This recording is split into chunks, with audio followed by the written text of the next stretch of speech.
Assalamualaikum warahmatullahi wabarakatuh. Saya Muhammad Aman Hilmi dari kelas Informasi 21A akan mempresentasikan tentang materi tentang desain thinking.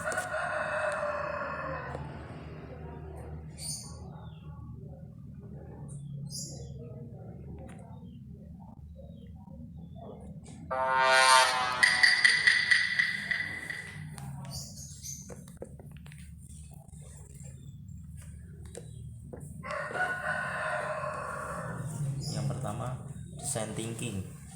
Desain thinking atau pemikiran desain adalah suatu proses atau metode pola pikir untuk berempati terhadap permasalahan dengan masalah yang berpusat pada manusia.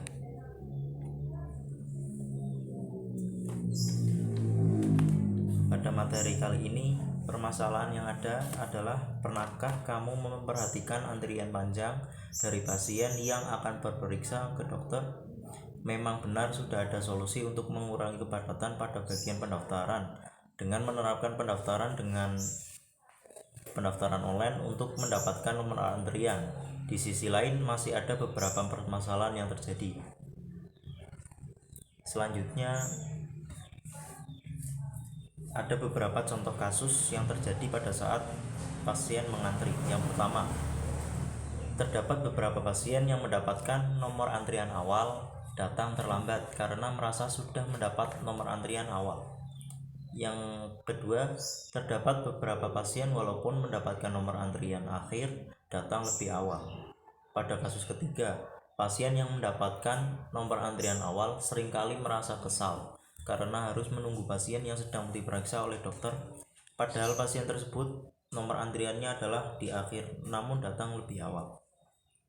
Yang keempat, begitu pula dengan pasien dengan nomor antrian akhir yang harus menunggu lama karena tidak mengetahui kapan waktu periksa bagi dirinya.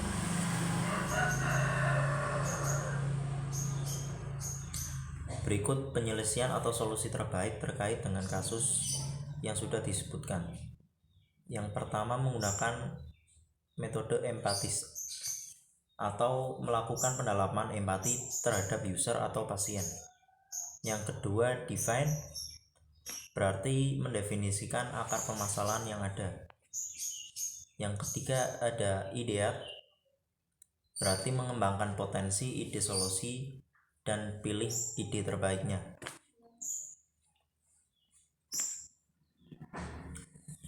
Selanjutnya, menyelesaikan masalah dengan metode empatis. Yang pertama, pada kasus pertama, apa yang dirasakan pasien ketika datang terlambat padahal mendapatkan nomor antrian awal? Yang kedua, apa empati dari pasien yang datang awal padahal mendapat nomor antrian akhir? Yang ketiga, bagaimana perasaan jika pasien pemegang nomor antrian awal yang seringkali merasa kesal karena didahului dalam pemeriksa oleh pasien dengan nomor antrian akhir? Yang keempat, apa yang dirasakan oleh pasien dengan nomor antrian akhir ketika menghadapi waktu tunggu yang lama karena tidak mengetahui kapan dirinya diperiksa? Pada kasus pertama, empatis atau perasaan yang dilakukan oleh pasien atau yang dirasakan oleh pasien adalah menyesal akibat yang seharusnya bisa dilayani lebih awal karena datang terlambat, akhirnya mau tidak mau dilayani lebih akhir. Pada kasus kedua, yang dirasakan pasien adalah pasien merasa lega dan senang karena merasa berkesempatan dilayani terlebih dahulu. Sebaliknya, jika si pasien yang mendapat antrian awal datang, maka akan menunggu pasien antrian terlebih dahulu sehingga timbul rasa menyesal. Pada kasus ketiga, yang dirasakan pertama kali pastinya adalah menyesal. Setelah menyadari bahwa datang terlambat, maka dia kemudian menerima konsekuensinya. Pada kasus yang keempat, yang dirasakan pasien adalah pasien dengan kondisi atau keadaan tersebut cenderung merasa bingung. Selanjutnya cenderung akan menyalahkan pada pihak rumah sakit, apotek maupun pelayanan kesehatan yang lain. Selanjutnya, define. Yang pertama, pada kasus pertama, kenapa pasien datang terlambat padahal mendapatkan nomor antrian awal? Apa yang mendasarinya? Yang mendasarinya adalah kemungkinan yang pertama dikarenakan ada problem mendadak. Terus karena sudah yakin bahwa mendapat nomor antrian awal sehingga menyepelekan. Pada kasus kedua, kenapa pasien dengan nomor antrian akhir datang lebih awal? Ya, ini namanya pasien pasti akan mengharapkan dilayani lebih awal sehingga tidak ingin terlambat. Pada kasus ketiga, kenapa pasien dengan nomor antrian awal merasa kesal ketika pasien antrian akhir dilayani terlebih dahulu? Pasien merasa bahwa nomor antrian awal harus dilayani terlebih dahulu apapun keadaannya. Nomor 4, kenapa pasien sampai tidak mengetahui kapan waktu periksa dirinya sehingga menunggu lama? Yang mendasarinya adalah keterlambatan alur komunikasi antara dokter dengan pasien. Yang selanjutnya, interval waktu pemeriksaan tidak menentu.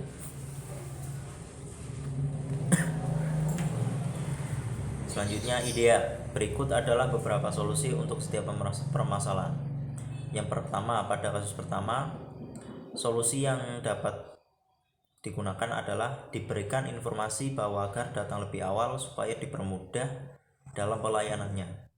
Pada kasus kedua, solusi yang terbaik adalah pasien diberikan rentang waktu untuk boleh meninggalkan tempat tunggu yang sudah ditentukan. Pada kasus ketiga, penyelesaiannya adalah pemanggilan oleh pihak rumah sakit sebanyak 3 kali jika pasien tak kunjung datang dan dijalankan sesuai prosedur atau mungkin dilihat dari diagnosis penyakit yang lebih mengancam. Pada kasus keempat, solusinya adalah hal ini seringkali terjadi kepada pasien yang mungkin baru saja atau pertama kali berobat, dan lagi-lagi pemberian informasi atau sedikit medikasi kepada pasien menjadi solusi yang terbaik. Sekian dari saya. Apabila ada kesalahan baik disengaja maupun tidak, saya mohon maaf. Terima kasih. Wassalamualaikum warahmatullahi wabarakatuh.